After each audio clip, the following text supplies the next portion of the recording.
We are back at the skate park mostly because I wanted to skate this rail again, and I realized that it's been almost a month since I've skated a rail. That is very not good, to say the least. I immediately felt very uncomfortable, and I was trying to smile away the fear. Because all the rail fear that I had worked on going away had all just come back. Mechanically, I know I can do all my tricks on a rail. Because technically they are easier in terms of like pure mechanics. But that just doesn't play out like that in reality. It always ends up being more difficult because rails are scary. And particularly this rail, everybody has trouble with it. And I say that as he does a soul grind perfectly both ways. First try.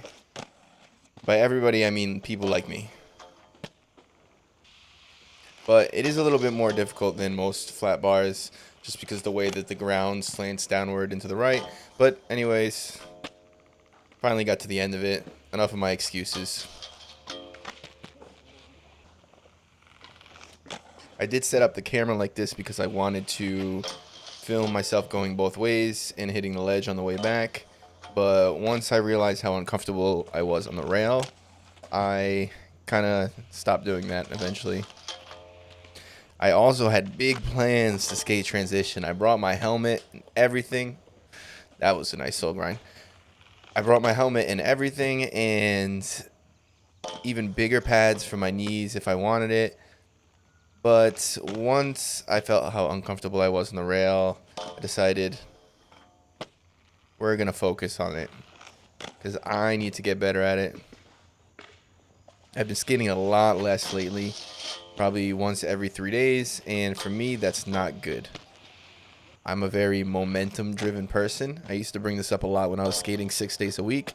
I was doing like short 45-minute to an hour sessions every single day, and it's good for me because it's like a gym replacement. It's not too much of a time commitment. It's very easy to convince myself to go do that.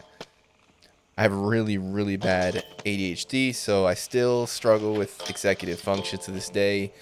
And even though I'm very aware of it and it's not that bad, it's tough to get myself up to do things if I don't have a very clear motivation ahead of me. And usually all it takes is watching some videos of me doing terrible grinds like this to get motivated to go out there and try to fix it. But I got stuck on my acid grind for a while. I just wasn't committing. I wasn't getting on top of it and going to the other side. On every single one of these grinds, you can just see my entire body weight not committing. Terrible.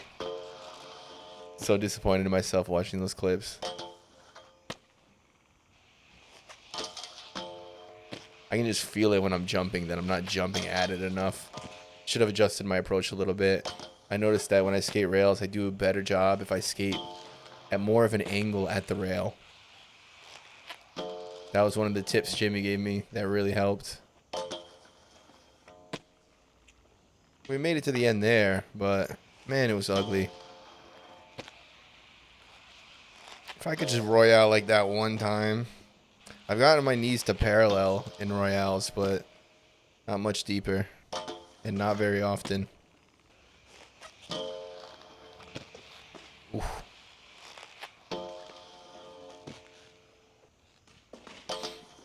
Jimmy also said he was having a rough day. Not really getting the tricks that he wanted to the way he wanted to. Sometimes there's something in the air, you know? All these tricks I've done better on this rail.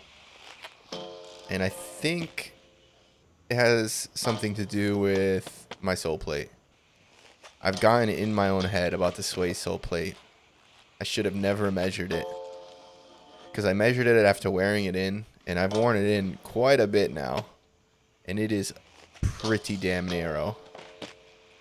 It is like 5 or 6 millimeters more narrow than my already worn in faction soles that I skated for like a year on multiple different setups. But that was sweet. I notice it on soles especially. Finding it a little bit more difficult to switch up because I'm getting deeper in my sole, which I need to do with the smaller sole plate. But when I get deeper into my tricks, I find it harder to get out of my trick into the next one. And that's what the really big sole plates help with, is kind of walking your trick more. Once you have yourself on top of the rail, you have extra sole plate hanging off to give you some wiggle room in terms of being off balance while you transition from one trick to the next. Yeah, I mean, there's a reason why sole plates get bigger and bigger. It is more comfortable and more fun, especially for rails. On ledges, big sole plates can be very annoying because you can't really get the whole sole plate to bow over the ledge, so you feel like you're farther away. But, you know, I don't know. Kizer makes a heel lift adapter, but they only sell it on their Power Side website, and it's like $80 to ship. So if anybody in the US has one of those Kizer heel raise adapters, I would love to try that, because then I can put my faction soles or any flat sole on the USD sways. They're made specifically for the Kizer sole frames, the ones that also take the suspension. But I don't believe they actually come with them. They were supposed to come with them, but all the reports I've seen is that they didn't actually come with them. And I'm not going to lie, I would probably buy those just to get that heel raise. Because these boots feel amazing, totally pain-free. Jimmy already left at this point. I decided to keep skating because I felt so good in terms of my feet.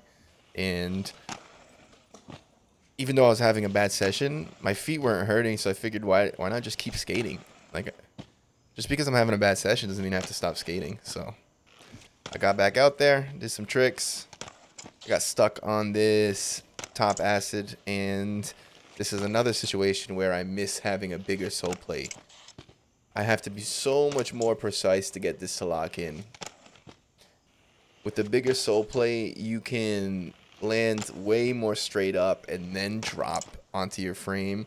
On this, you essentially have to land on your frame or you're not locking in. If you land rolling at all, your sole isn't touching down.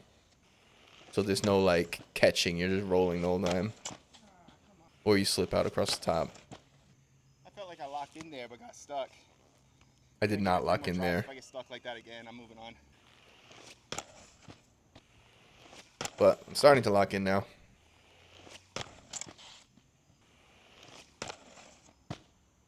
That was a little shaky. That one we take. Got it. This is the absolute worst angle for backside unities because I don't turn my hips enough.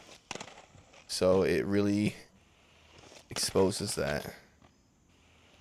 And it's a really, really low ledge, which makes it even harder for me to turn my hips.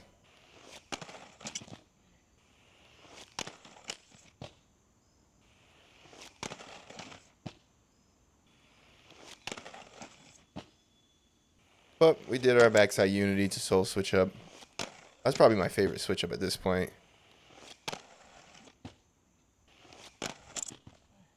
3 more tries. I need to start turning my shoulders more. We gotta have one whole session where I do nothing but try to fix little things about my form on certain tricks. I'm getting really caught up now. I've learned so many different tricks and I have so much different stuff to work on. I don't really know what to work on, and if I'm not skating every single day, I feel like I'm losing track of what I'm doing. So a lot of these tricks I feel like kind of look worse than they did a month ago. Not because I'm worse, but because I'm less confident. Because I'm skating less often. And the last couple sessions have been tough. So like it's tough to get out of that rut when you're not doing back-to-back sessions. But with that being said, I'm still happy I've skated. I have posted literally every single session I have ever done. So I wouldn't have posted this one if that wasn't the case. But I like to show you guys my failures, I guess. Peace.